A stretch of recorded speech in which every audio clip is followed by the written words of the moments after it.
Kulesza, and she received her BA in anthropology from Franklin Pierce University and her MA in anthropology from the University of Buffalo SUNY. She's a program coordinator of social and behavioral sciences at Manchester Community College. Her presentation today is titled Navigating Sacred Spaces, Cosmoeconomics, a Religious Hybridization in Viking and Early Medieval Gotland.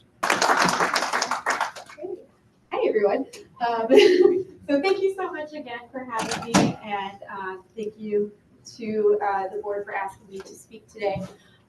So this is some work that I've been doing, but it has been in some very preliminary phases. So I wanted to at least start to take you through this project that I've been working on. So yes, a little bit about me. So I went to Franklin Pierce University for my bachelor's. While I was there, I initially said, no, I'm never going to be an archaeologist, never. Everything's been dug up. And then, and then about a year and a half later, I had to eat crow and say, actually, no, I really do want to become an archaeologist. And so it was from there, I went and did my first field school, and I went out to Denmark and went and did a Viking Age and Stone Age field school there. And I was there for 8 weeks. And honestly, at first I just did it because I thought this is a cool opportunity to travel and Vikings sound cool. No other reason other than that. And so then after 8 weeks of doing classwork and doing field work, I fell in love with this culture area and decided I wanted to pursue this further.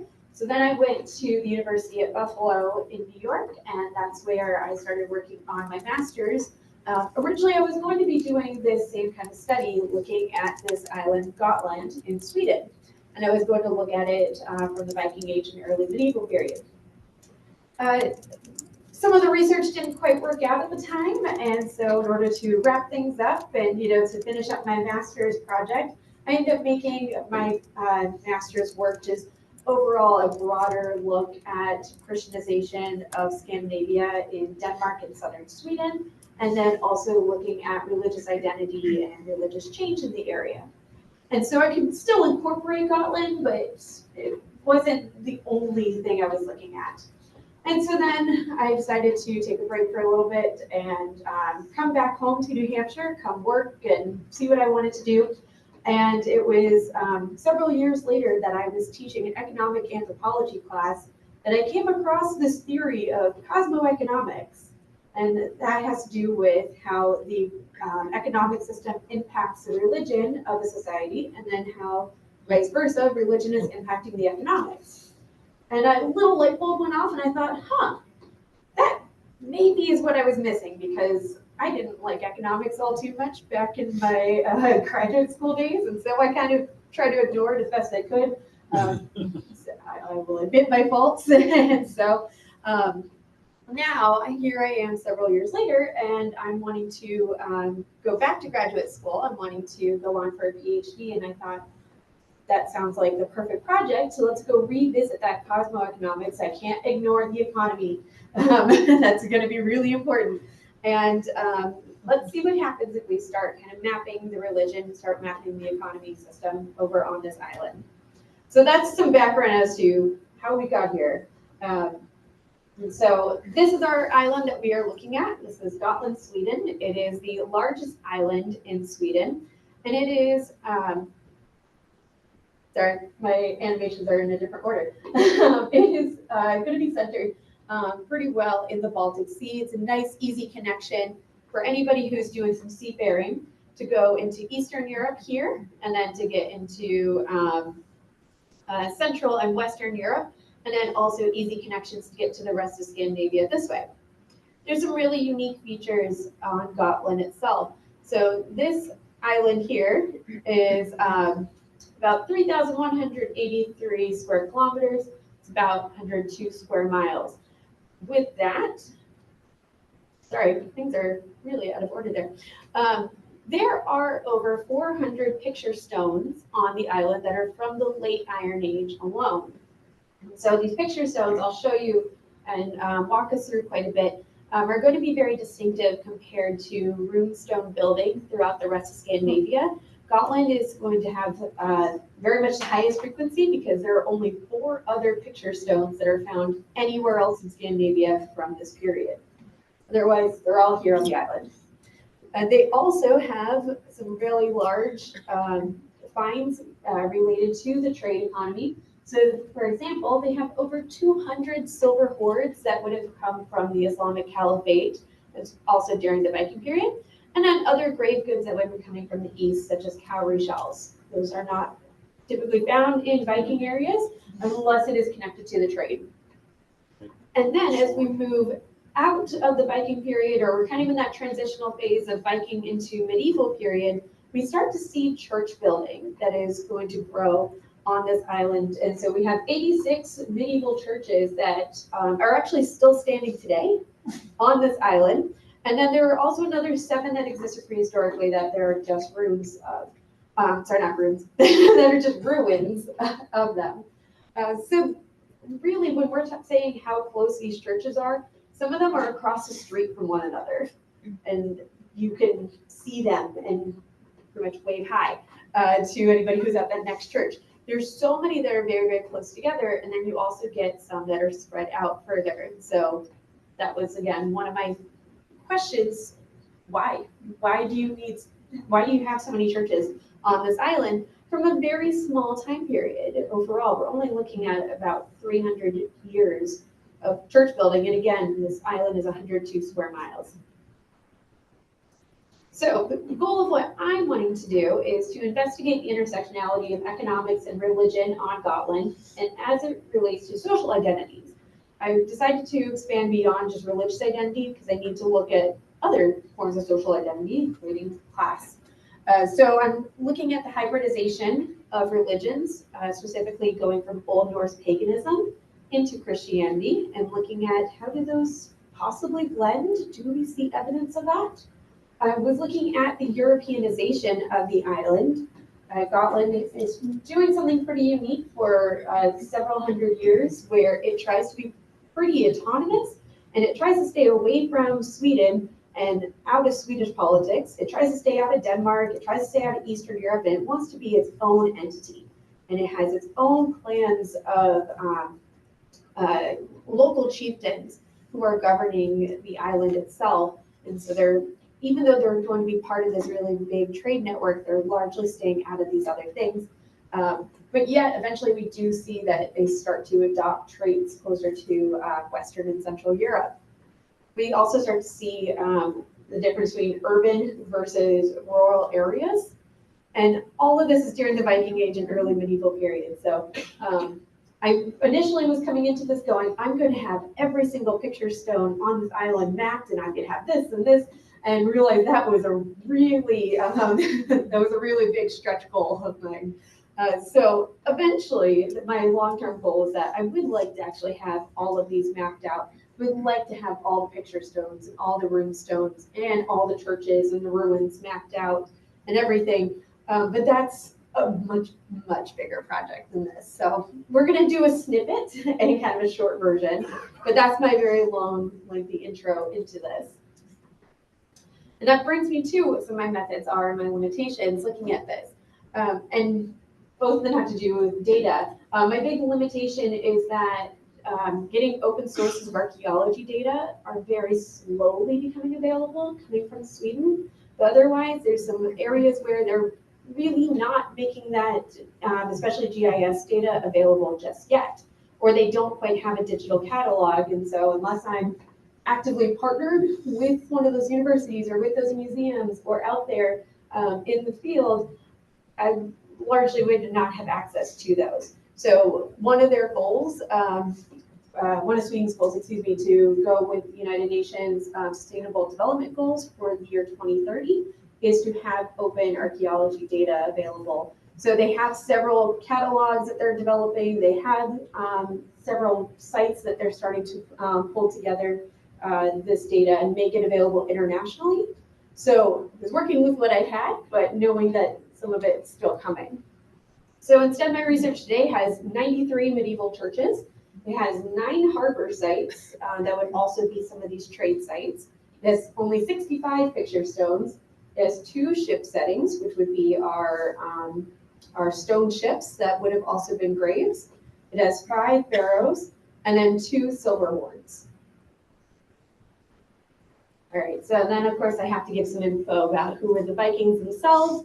So of course these are Scandinavians that were known culturally for their seafaring, their raiding, and their trading during this period, which I have some dates on the next slide for you. But during this period that we call the Viking Age. Now, being a Viking was an occupation itself, and so somebody would go a Viking, and that would mean that they were to go voyaging or to go raiding. So typically people were farmers, and that was going to be, for most people, especially in rural locations, their primary occupation. Others might be, they might be craftsmen, they might be builders, but the seafaring part of this was only a very small part of life in this time period, and instead would have been a seasonal occupation. All right, so to also give us a little bit more context as to the Viking Age. So we have typically the dates that it was from June 8th, 793 AD to September 25th, 1066. And that's because it's going to be focused on 2 battles in England. One of them is the invasion of the Lindisfarne Monastery, and then the other one is the Battle of Stamford Bridge. Both of those are in England, but of course, society typically does not have these hard deadlines. And so we try to say vaguely that the Viking Age was about 700 to about 1100, maybe 1150, to give us some wiggle room there. But this period is also part of the Iron Age in Northern Europe, which is between 500 BC and 800 AD, and then the medieval period, which will be the 5th to 15th centuries.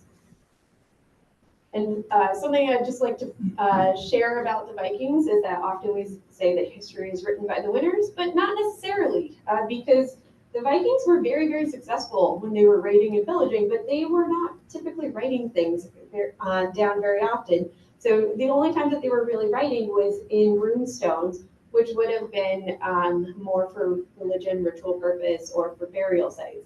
So they weren't going and writing down what actually happened at some of these battles. And so instead, that's where we have writing that's coming from Anglo-Saxons. And they were not very nice in their depiction of the Vikings.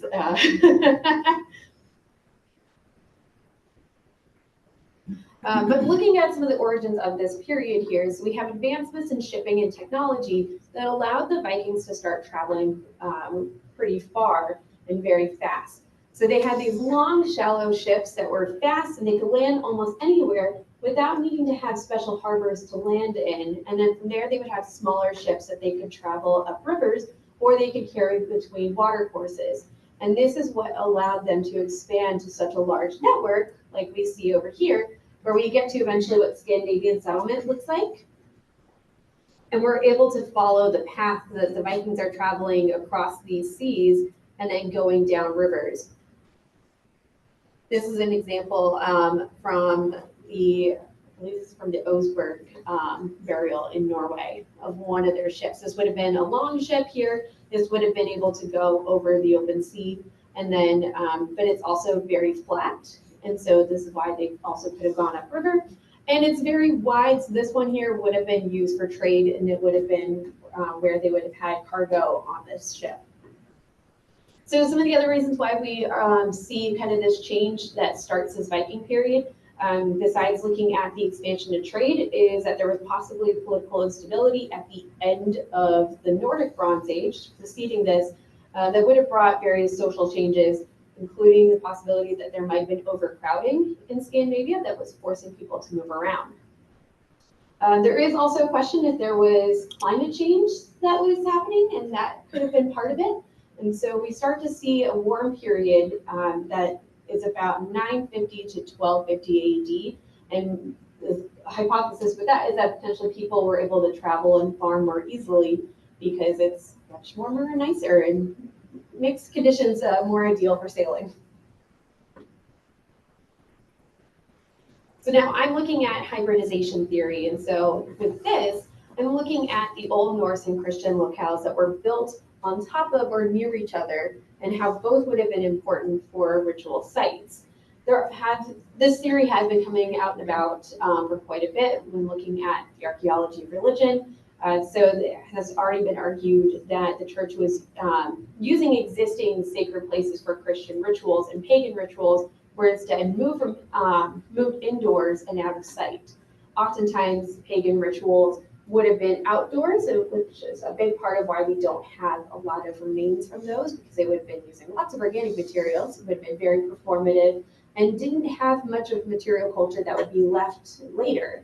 And so it's when we start to see that these rituals move inside that we're able to see some of the evidence of this paganism the same time as Christianity.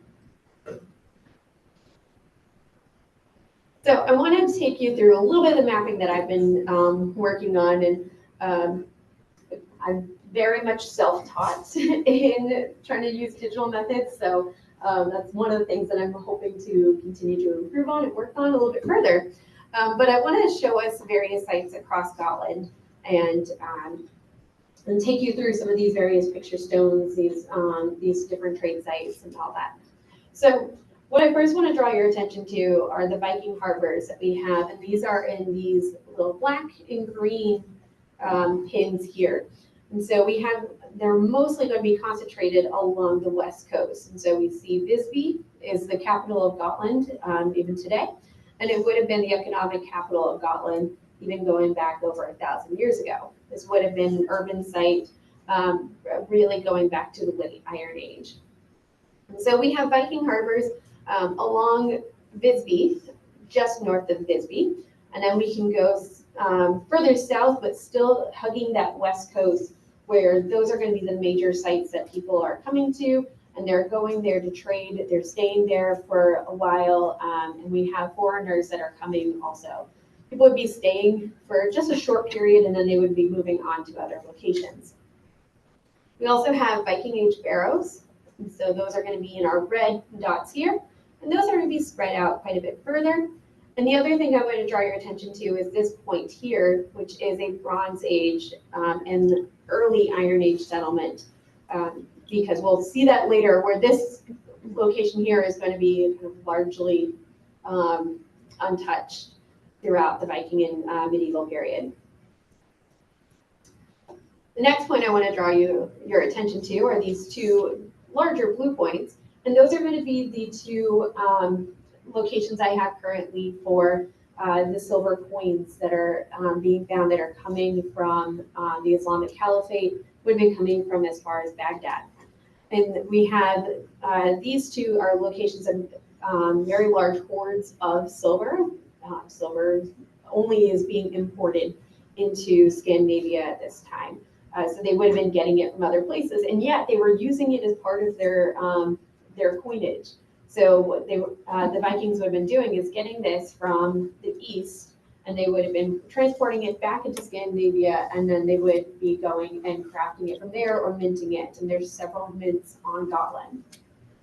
So this one here, this is part of the Halla, hoard. And this one here, they had over 2,000 coins that were being found. Now, these were actually being found more in pit houses that would have looked like this structure here. So that would have been more for storage, and it would have been, it wasn't associated with some kind of workshop. It would have just been storage at this point, and yet all these coins are being found. Often the silver coins that are being found that are coming from this region are being buried, and they're being buried in the graves rather than being used and swapped very much. That's at least where archaeologists are finding them currently. Sorry, my slide's a little messed up. That's okay. So now I want to take you to our rune stones and give you some information about that. Rune stones are able to do a lot of different things in Scandinavia. They're able to describe legal practices, religious faiths and beliefs, burial customs, inheritance, and they talk about local and social history. typically those who were able to carve rune stones were sought after widely across the area because of their ability to write, which would have been very uncommon for the Vikings. And even still, they didn't often go and like have a signature or anything on these. So they have about no more than 13% of all rune stones across Scandinavia that have signatures from the original carvers. Most of these are actually only in one area of Sweden called Upland, which is not in Gotland.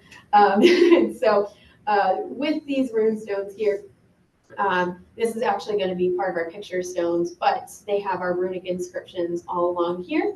They largely follow a very similar pattern, which is that so-and-so erected this stone in honor of so-and-so.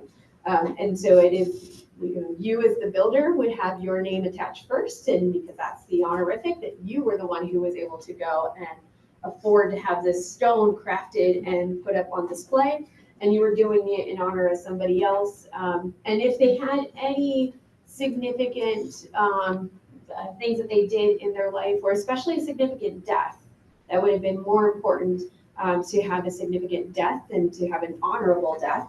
That would have especially been marked on these stones. Now, these would have been brightly colored at one point, but most of these do not have any visible color on them, and they faded over time. So sometimes you'll see reconstructions where they put some of these colors back into them, but likely these same stones would have had even more. They would have had like the serpent features would have been also brightly colored, not just the runes themselves. And many of these would have been erected on or near grave fields, especially if we're looking into the Viking Age. It's later as we switch from the Viking period and we move into medieval that they are now being moved into roads and closer to waterways, and then eventually into the churches. So many times these rune stones were used to mark territory. They were to explain those inheritance, as I already described. And most of these were raised by men, but there are about 10% that were raised by women. And they did make sure that they noted that it was with the help of another man. So whoever was the one carving that made sure to make that distinction. Most of those stones that we have available in Scandinavia are for those who died at home, but the most famous ones that tend to be in the archaeology record and historical record are the ones that tell of foreign journeys of somebody who died while seafaring, or who died in Byzantium, for example. And this is also to show the frequency of the rune stones specifically. And 50% of them have some kind of trace of Christianity associated with it. So we do see Upland, which is going to have the highest concentration. But then we have also Gotland over here, just probably at about our median in terms of the traces of Christianity with them. One of the working theories that runologists are using as to why do we have so many runes and what were they doing was that maybe it was a social fashion. It would have been popular among certain clans, but maybe not necessarily all of them. So that's why you'll have little pockets that are going to have more rune stones being developed and being erected than other places. And likely, we would be able to see the same thing that's going to happen on Gotland too.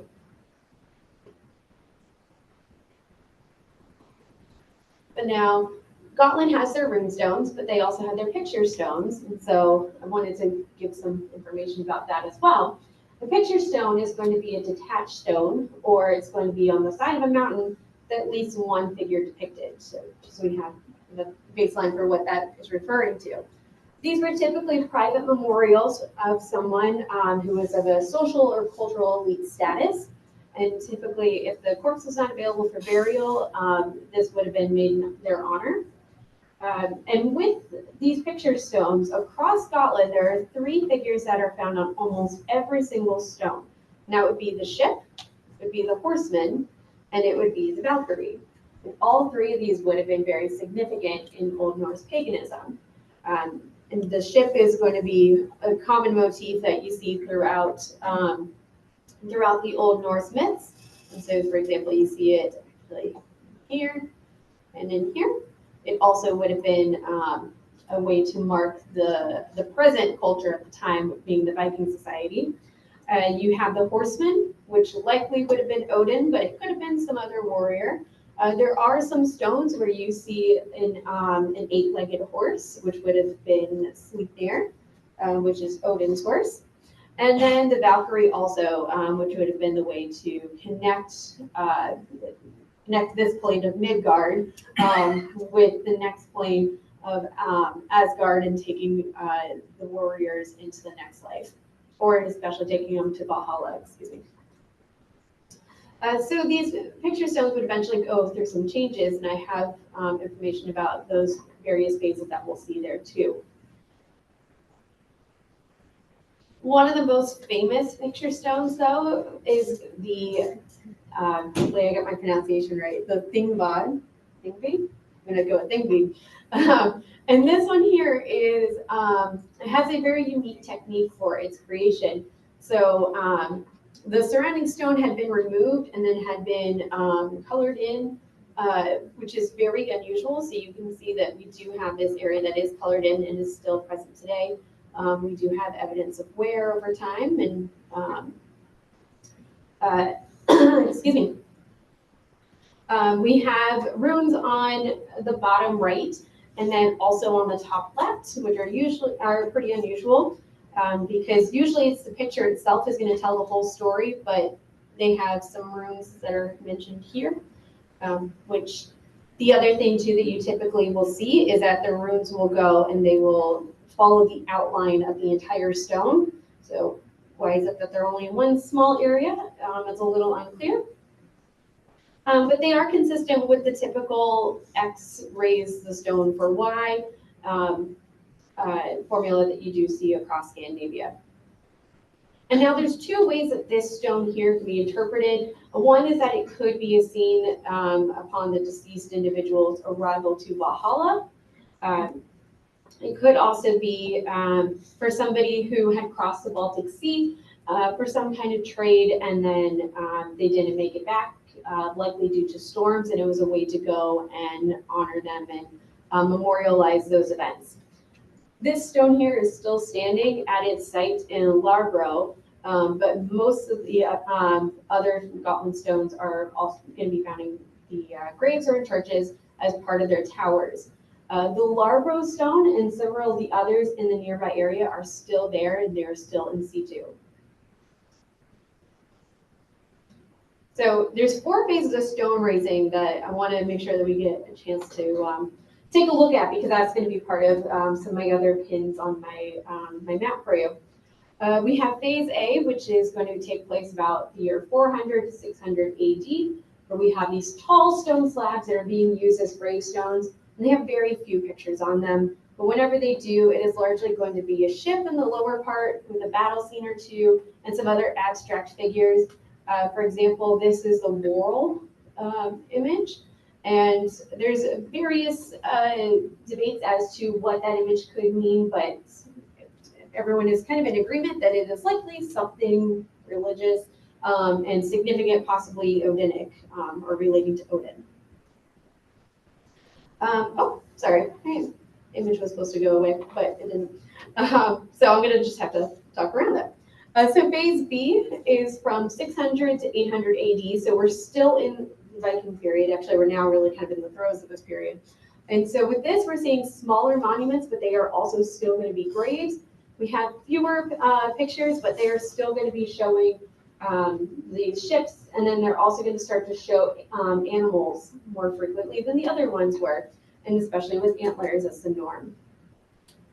Oh, sorry. So we have, another one that I can't really see very clearly, but phase C/D, they get classified together. And this is taking place between 800 and 1000 AD, where we see 2 different forms of the picture stones. We have larger stones with a keyhole shape, and then we also have smaller stones here, but they're again going to be memorials to the dead, and they're going to start to, they're going to contain more elaborate pictures, and also some realistic looking images. They're not just going to be mythological. And these are going to start to have the short runic inscriptions that these other ones here really were not, if we look at phase A and B. But now we're going to start to see C, D does. And then phase E is going to take place between 1000 and 1100 AD. And again, we have two style types that are going to be emerging. These are going to be very, very large stones. Again, our tall stones with that same kind of keyhole structure. But now we are going to have a split between paganism and Christianity. And so we have, for example, this one here that has the Christian cross. And yet it also has the runic inscription, but it's going to make its way all the way around the stone. So I wanted to then go and look at my 65 picture stones that I have and map these in relation to where they were next to those harbor sites and to those silver finds and to some of those barrows. So again, as a reminder, we have our black and green sites. These are our harbors that are going to be here along the west coast. We have our barrows that are this black and red here, and then our silver that's being found in the blue sites here.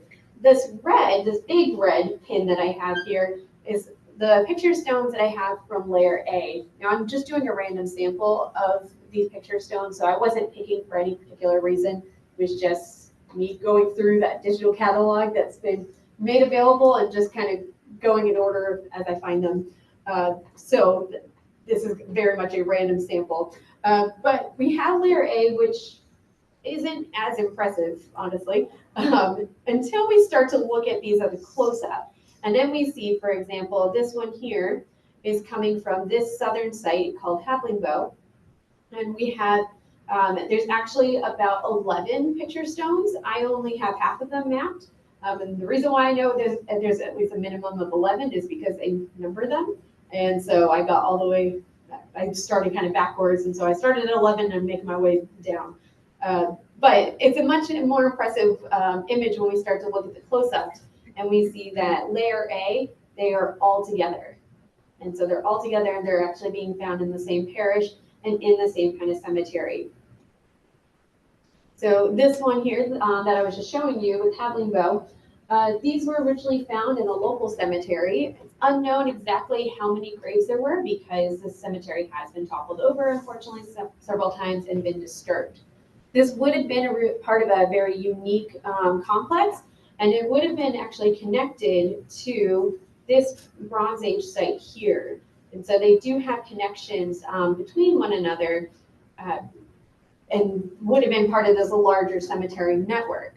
And it would have been part of this ring fort that had been used since the migration period, which is actually going to be preceding our Viking period here.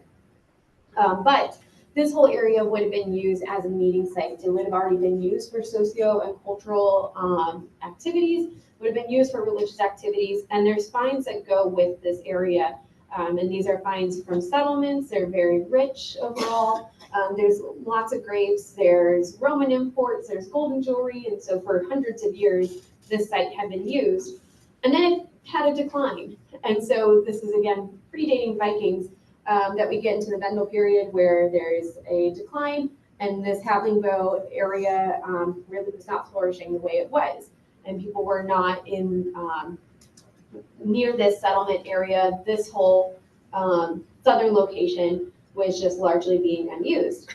And then we see a resurgence in it in the Viking period where at least there's the local society that is starting to get together again, and they're going to start bringing back some of these older traditions and start the reusing older graves and incorporating picture stones now into their burials as a way to mark the distinction between the present day, but also honoring the ancestors in the past. So then if we look at layer B, which is going to be our 600 to about 800, we have now our yellow pinpoints here, which are going to be a little bit spread out, and they're staying really along the coast. I don't have as much for this one here, only just a couple. But we do see that some of these have later been used and they get put into the walls of the churches and into the church towers. Now, likely these would have been associated with ritual places, and that's part of our religious hybridization theory, is that we are taking the pagan sites and then we're transforming them later into Christian sites. And so, like I said before, that oftentimes the pagan ritual sites would have been very organic, it would have been all outside, it would have been these sacred groves. A lot of that doesn't remain and isn't found later in the archaeology record. And especially when we're up against these coastal locations, it can be kind of tricky. So especially this one here. But even over here on this waterway, it can be a little bit tricky to go and find this again. So we do have likely that there is a connection between these ritual places that would have then been for this pre-Christian society and them developing those rune stones. Now, I've also been talking a lot about the connection with mythology, but there is also a magical connection too in terms of ritual practices. The Old Norse pagans would have been involved with divination. They would have had specialists who especially would have been the ones that are being engaged in sorcery practices and magic, but likely they would have had these runic inscriptions that are coming in phase B and then later into C and D that would have been affiliated with this type of poetry called skaldic poetry. And it would have been talking about war and sailing and remuneration. And it's a way to go and be connected overall with the gods and to call prayers to them. So likely that is some of the things that we're starting to see with this second layer that we're finding. So then we get into layer C/D, and this is where we're actually going to find that the concentration of this picture stone raising that is at the tail end of the Viking period, it's actually going to be concentrated towards the north. And that's where I probably have the largest amount of data as of right now, but it's going to be largely towards that north. And once again, we have that these are going to be in very large clusters. And so we have, for example, this location here where there's actually about 4 of them from this same time period. Now, this is about the time that we're going to start to see missions coming to Scandinavia. So the first known mission to central Sweden was in 829. He came to Birka, which is the next largest trade site in Sweden.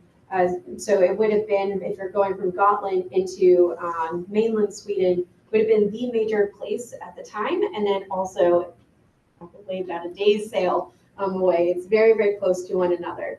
But then we start to see that there's around the same time that Christianity is coming to Scandinavia, that we're seeing differences are harder to tell between the pagan and the Christian graves. And that likely the pagans were being exposed to very strong influences by Christianity that would have allowed a mixture in burial traditions. Largely in Scandinavia, we don't see a forced conversion and we don't see a violent conversion overall to Christianity. Instead, it was a much more gradual and slow process. There are times that you have the leaders of Denmark or of Sweden who are going to go and make a proclamation that all of their people are now Christian, but it doesn't necessarily mean that that's how people are believing, especially when there's not any kind of major threat on them. And instead, the Christian missions were allowing people to go and adopt Christianity very slowly and to still kind of incorporate various elements of their own beliefs into this. So we're seeing that also in the graves being reflected, where there's times, for example, where it's unclear, is it a Thor's hammer or is it a cross? Whereas in earlier periods, it would have been very distinctive what a Thor's hammer would have looked like. If somebody was trying to have that as either an amulet or a talisman, or if it was on their grave, becomes much harder to see as we move into the later Viking period, because all you have to do is just extend the line a little bit more and you can suddenly have a Christian cross. So maybe it was a little bit of like a checks and balances system, like I'm good either way. And that might have been the way that people were thinking. So some of the earliest churches, though, that we see in Scandinavia are going to be stave churches. It would have been these wooden churches you see throughout Scandinavia, but later would have been demolished and taken down and replaced with medieval stone churches. And those are the ones that we see on Gotland in this very unusually high frequency for spatially how far we're looking. And so I want to take you to our last layer of the picture stones, which is this E layer. We're looking at these purple sites. But what I thought was very interesting is when I go to our next image here, now we have all these yellow pins that are marking those churches, and yet we have in every single one of them, the purple tabs that are representing layer E are also reflecting where the churches are. And so at the very least, this layer, where they already know that there's going to be some elements of Christianity intermixed with it, we're seeing it at those churches. So we have the Viking expansion into Europe throughout this whole time period. As I've already shown you, and we know that there's quite a bit of trade that's going on with the East and going throughout Eastern Europe into Russia and then going into the Black and Caspian Sea. And we have the Viking period that starts to phase out. The Vikings themselves did not die off. There was nothing catastrophic that happened there. It just stopped. And so there's a lot of questions as to why, but one of the thoughts is that they likely were trying to go and develop a more centralized authority in following Western and Central Europe in following their power structures and their government structures. And then that would also then take them into how they perform their economics. One of the ways we see that is with what eventually has come to be known as the Hanseatic League. So this was meant to be a set of guilds or Hansas to oversee trade with foreign towns, especially in the East Baltic. And Visby was one of the very first towns to go and create a guild and say we need to protect ourselves and form an alliance. And that way then we can protect our merchants. And was originally the capital of this Hanseatic League that actually ended up lasting for about 700 years. So way beyond the early medieval period. It actually started in the late Viking Age, went through the early medieval period. Eventually, Visby was no longer the capital of this league, but was still involved with it. And again, this league lasted for about 700 years. But we do have Visby, again, our capital here, and that's one of our sites of those Viking harbors, where they gained autonomy from Sweden, and then they started to admit traders from the south and the west. This is going to have a really big impact on cultural heritage, specifically in the name of Gothic architecture.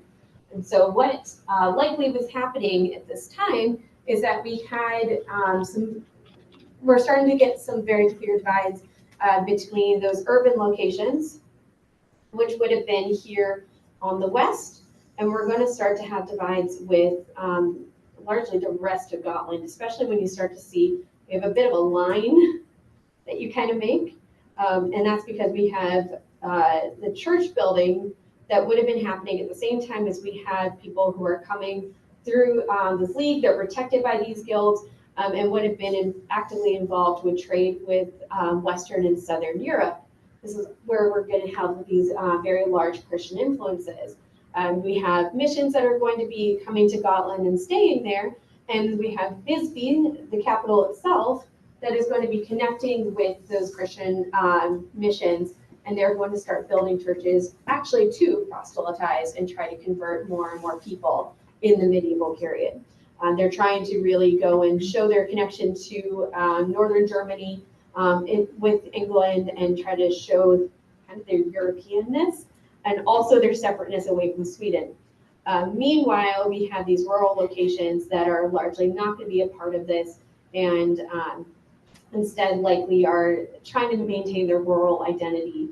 When they are building churches at this time, they are going and incorporating the pagan elements. So they're the ones who are going to be building churches, and then they have a pagan runestone that's going inside of them.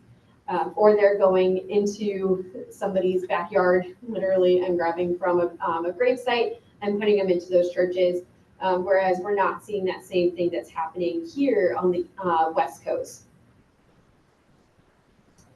We also have some interesting things that are happening. Again, I think Gotland is very interesting. But we have one of these cemeteries that's coming out of Visby. That's Coppersvik. And this is likely evidence of a medieval guild. So Vikings typically did not file their teeth, and yet we have evidence from the cemetery in Visby that's coming from late Viking, early medieval period where they were filing their teeth. And so at a a cemetery of over 300 individuals, there were 80 that were found with their teeth being filed. And they all actually would have been local to Gotland. So there has been genetic testing done that has looked for genetic markers, see is this somebody, who's traveling from Gotland to stay here, and they're not. These are all just local individuals. And so the question is, maybe this is part of a medieval guild and some kind of social marker, because again, this is something that does not happen anywhere else in Gotland, does not happen anywhere else in Scandinavia. So something kind of interesting that's going on there. And at the same time is we're finding these skeletons that have this dental modification. We're also finding these fairly large hoards of silver again, but now they have very strong Christian influences. Like, for example, this one here that was pulled out of a female grave. And just to quickly show you some of the other churches that are on this island. So we have this church in Roma. It was originally built as one of those wooden stave churches, and then they tore it down. They rebuilt it to be part of this brick Gothic architecture in order to show their alliance with Western and Central Europe. But this is right outside of Visby. So again, we're staying on that west coast. And they do have a picture stone that was found in their tower. And Roma actually expanded, so they had an abbey, they had a monastery, they had a church. But even though Gotland itself was never directly involved with the Crusades, Roma church was a location where people were said to be preaching crusade efforts and trying to get others involved with that, which maybe was reflecting kind of the social and religious attitudes at the time period. Meanwhile, we have, if we move into southern Gotland, we have this area of Royal. We have a church there which has seen several things happen over time. It has one of these very elaborate early picture stones, the very early one. We have a ship setting, which would have been used for a grave. We have these labyrinths, which are a little bit unclear what exactly they are for. They are said to be pagan and possibly associated with fertility. And yet we do see that they eventually go and they build one of these medieval churches on the same location. And this site ended up being actually the location of a civil war that occurred in Gotland in 1250, where there ended up being a massacre of mostly rural peasants. And so maybe we might have some indication that maybe there was still a lot of those pagan thoughts originally, and still that was being connected with kind of that rural identity that we then see kind of later in that medieval period that ends up coming to a head with a very major conflict. So again, this is kind of me with my very preliminary research. So kind of my interpretation, my big questions that I'm going to leave us with is that my hypothesis that we're looking at large urban community areas that were transitioning to Christianity more directly and succinctly. And it was because of increased trade with Western and Central Europe and trying to adopt European styles. They were moving away from their connections with the East. And meanwhile, you have rural areas that are combining Christian and pagan styles, even as they were building churches, that would then help ultimately lead people to conflict because we have these various social identities conflicting with one another. I do have a question about foreign relations on the island because of the cemeteries. There's largely not many that are from outside of Sweden that are buried there, even though we have lots of cemeteries.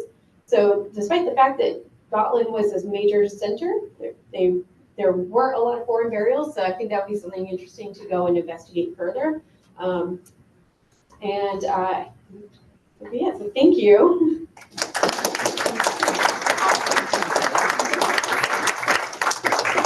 Any questions, Vince? Yeah. Seems like when Chaucer wrote Beowulf, he was talking about a historical, proto-historical, quasi-historical, maybe allegorical land called the Queen of the Peaks. Yes. Gotland, Gotland. Is it occurred to you to go through a good translation, the James Healy's translation just get the feel of the period, number one. And number two, see if you can pick out any clues about this transitional period that passed along Chaucer with all of this. Yes, thank you. I think that would be really interesting to do. There is a site in Denmark called Lyra that has largely been attributed to the possible historical inspiration for Beowulf.